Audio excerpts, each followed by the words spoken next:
What's up, guys? Welcome to Who News. Stuff in your world you probably didn't know it was news. A rare Super Mario Brothers game sells for $660,000. A tourist spends $15,000 on a trip to Disney and is arrested after refusing a temperature check. And a 26-year-old British woman is to marry a double killer who is simply a pen pal in a U.S. prison, but she's never even met him before. Let's get on with it. We've got some stuff to say in these 30 minutes that we get to spend together today. I hope you all had a lovely Easter weekend. The sun is out. It was literally gray skies and snowing while I was setting up for the show. This is crazy. This is exactly like being in Michigan. It's wild. Wild, wild, wild. So before we start, you guys check out the Smoke and Words podcast. Today's episode is brought to you by these guys over at YouTube, Smoke and Words podcast channel. You can find the link below. I think the title speaks for itself. They drink, they smoke, they talk. Check them out. It's a new channel. I think if that's in your wheelhouse, you'll dig it. So check it out. So let's get on with it. Who should we start off with today?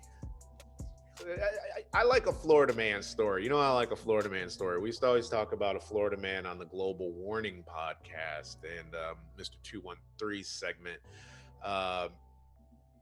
This technically doesn't qualify as a Florida man, but because it took place in Florida, it's a Florida man story today, baby. So this tourist spends $15,000 on a holiday trip to the Disneyland. Well, it's actually Disney World if it's in Florida. So the mirror, you guys have your data wrong. So a Disney World resort in Florida, I think it's Orlando, and he's kicked out of the theme park for refusing to take a temperature check for coronavirus. His name is Kelly Sills. He's a tourist from Baton Rouge, Louisiana. He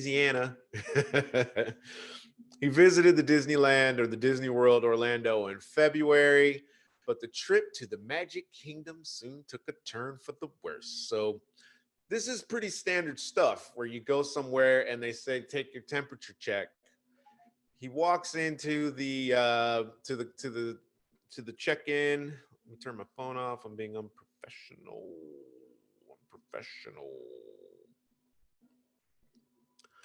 So he refused to take this test. And he starts arguing with the staff outside the Boathouse restaurant, I think it was. And he starts to argue with the security manager, and they're like, all right, get this guy out of here. You're no longer welcome at the Magic Kingdom. So he allegedly asked police whether or not they could take the temperature so he wouldn't have to leave, because they called the cops on him, and they said they're like, yeah, we'll take your temperature down at the jail. So what is going on with people in America? America, talk to me, because I understand, and I knew this was going to come a year ago when they were saying lockdown in the UK. There's no way you're getting a lockdown in the US. Not across the board, because by nature Americans are very much into don't take my freedoms, and I mean that's what the country's founded on. I get it, but you have to appreciate the fact that there's something happening, whether you agree, disagree, believe, or don't believe. This is what the reality of the situation is. And it gives you a clear understanding that you're not in control of your surroundings. So you don't get to dictate what takes place at somebody else's facility, i.e. Disney World Orlando, right? You don't get to go to Disney World and they say, here's the protocols, here's what we're going to do in order to make sure that everybody is safe, and to allow you to enter into our facility. Just like my house.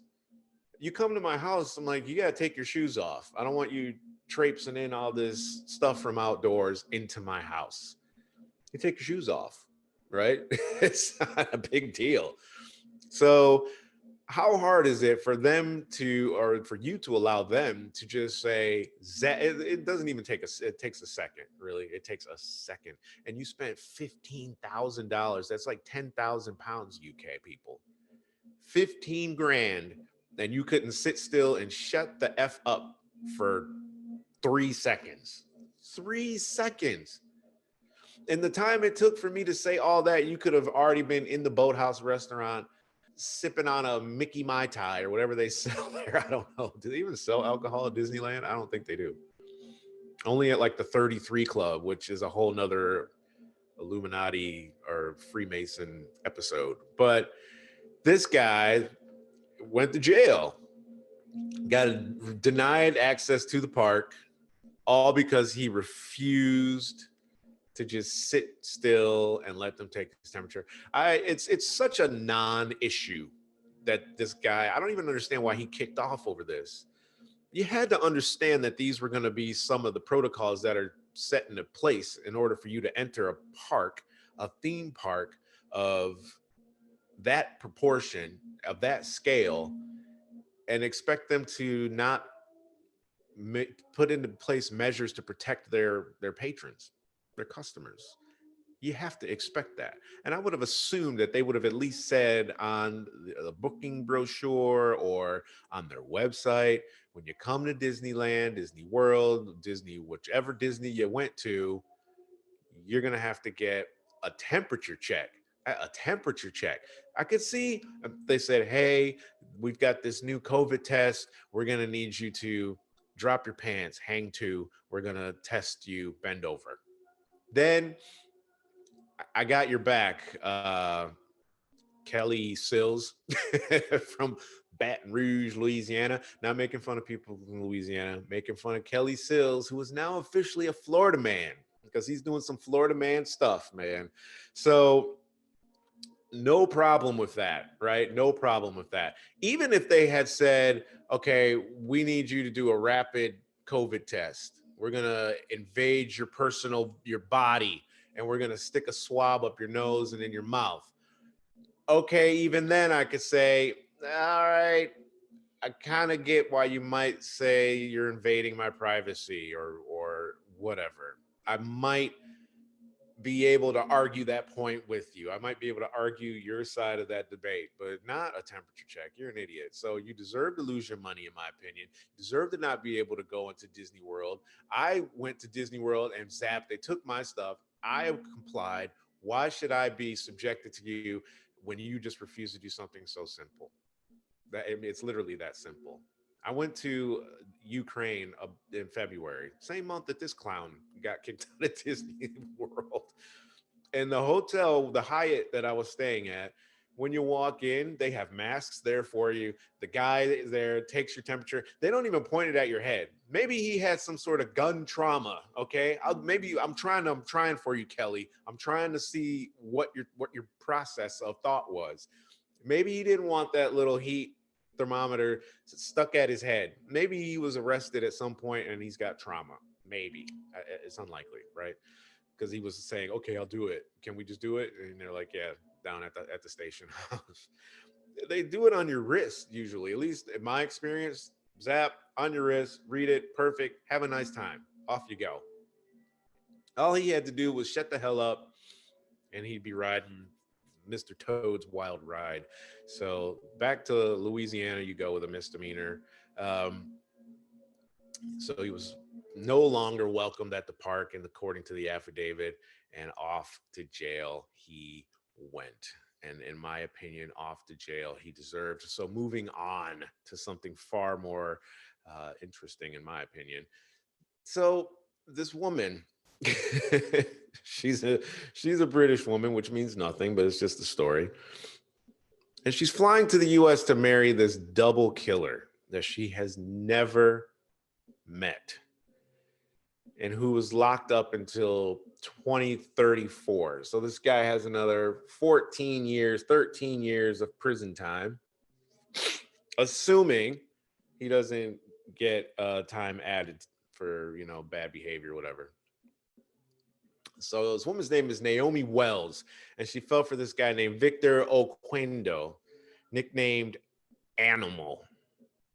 Animal.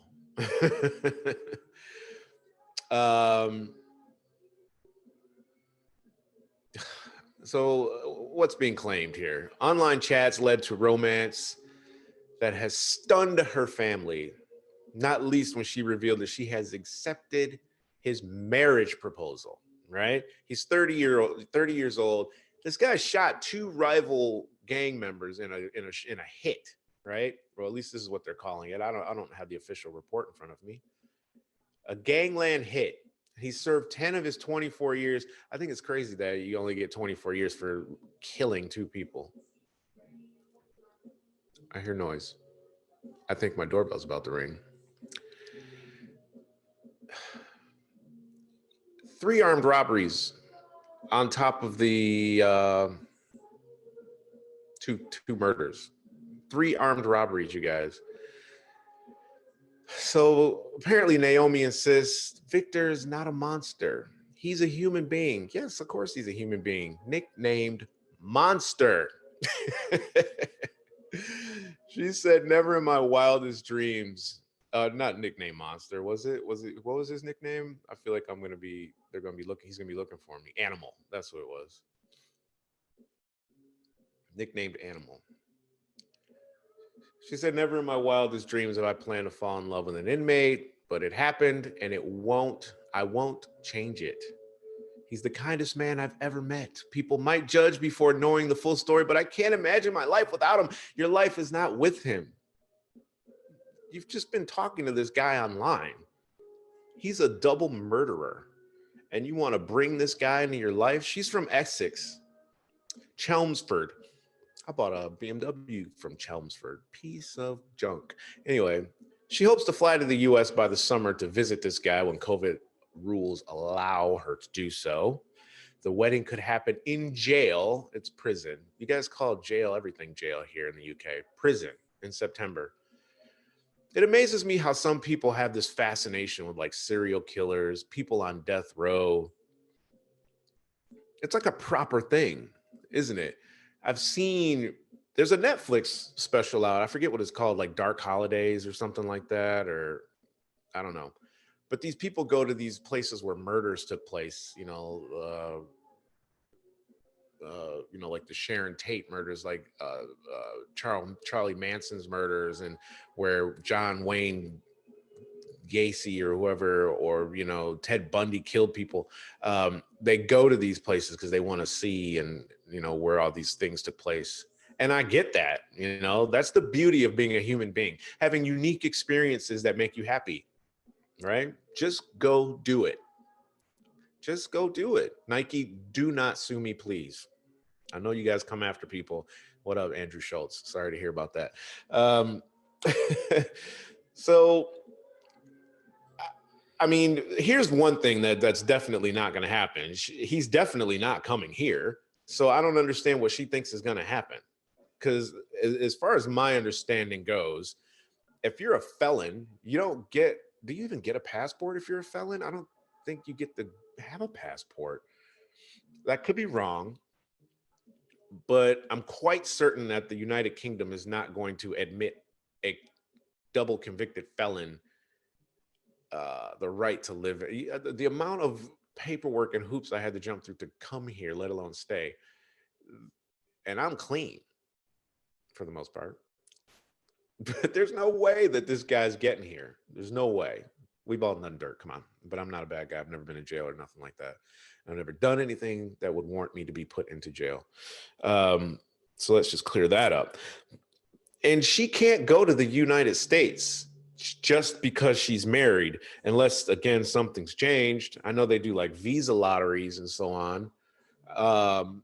But I had an employee that used to work for me before I moved here, actually. And his wife to be was from Mexico. And you know how that southern border thing is a bone of contention between political sides. Build a wall, let everybody come, So he couldn't get his wife there. Like, she had to go through all sorts. And he's a legit citizen. She had been and gone back, so on and so forth. It wasn't like we just met and, he's trying to hustle her a green card. None of that, right? So he's not coming here. And she's not going to be able to just get married and just go to the US. So I don't know what's going to happen with that. We'll just have to follow up on that story now, won't we? Last story. Wow. This one's weird to me. I'm trying to figure this one out. And I've been trying to figure it out all morning. And I'm not going to be able to figure it out because it just doesn't make any sense to me. Hold on.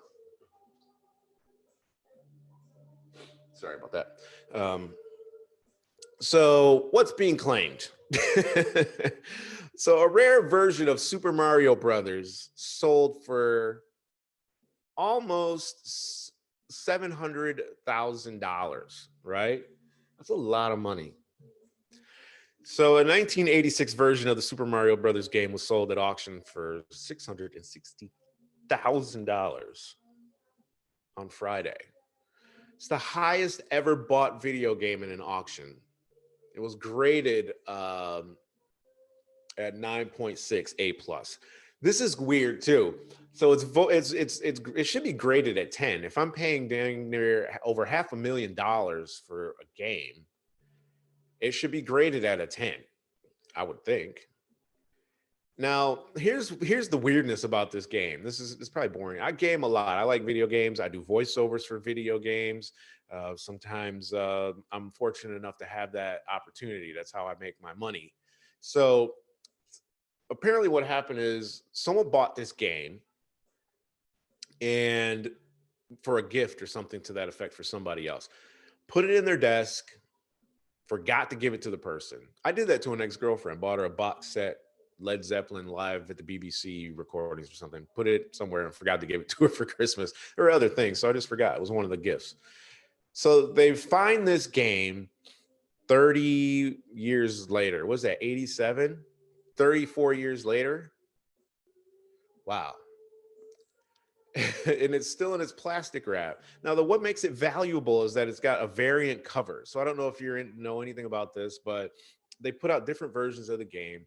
Same with comic books. They'll come out with crossovers, DC, Marvel, mashup, whatever, variant covers. I had a Spider-Man comic book that was valued at $200. Same comic book with a different color web on it, $2. Wild. So they paid for it. This was the fourth version of this game. And I know a programmer that would have made you this game for far, far, far fraction of that cost, far less. And clearly people are willing to pay, man. Check out case in point, President Barack Obama had a pair of sneakers made for him, custom by Nike. And I'm not gonna lie, they're ugly. They're ugly. And they had 44 because he's the 44th president, and they're red, white, and blue, and they had the presidential seal on them. And they made two pairs. They gave a pair to Obama, and they kept a pair. And the pair just sold at auction for it was tens of thousands. I don't even remember exactly, 30, 40,000. And we had this discussion on a different podcast. Is it worth it? Would you pay this much? And, for some, yes. If you're a sneakerhead, yes. If you're a collector like myself, yes. I might. The argument was, who cares? But if you're a collector, yeah, I collect stuff. I want this. But just the fact that they were made for him, if they were his shoes that they were given to him and he actually wore them, my allergies. It's always when I just start talking, it goes crazy. Yeah, to me, worth maybe the money if I had it to just piss away on some shoes that I'm never going to wear. I might wear them once around the house or something. Be like, hey, Anyway, but $660,000 for a video game. That it's Mario Brothers. It's the original old Nintendo nonsense, right? It's not even a cool version of the game that no one's ever seen, the game that no one's ever played. It's got an extra level that no one's, nothing. It's regular old Mario Brothers. Hey, it's your money. Do what you like. I think that's a poor investment. You could have bought Bitcoin and cleaned up, but maybe they got it like that and they don't care. So this is the second highest bought game, or the first highest bought game. The second highest was a Mega Man cartridge, which sold for $144,000 back in 1987. and apparently was bought in the same year. I like Mega Man. I really like Mega Man. That was one of my favorite games back in the day for Nintendo. But I wouldn't pay 144. I wouldn't pay 144,000 for Mega Man if the creators of Mega Man made Mega Man over and put me in the game.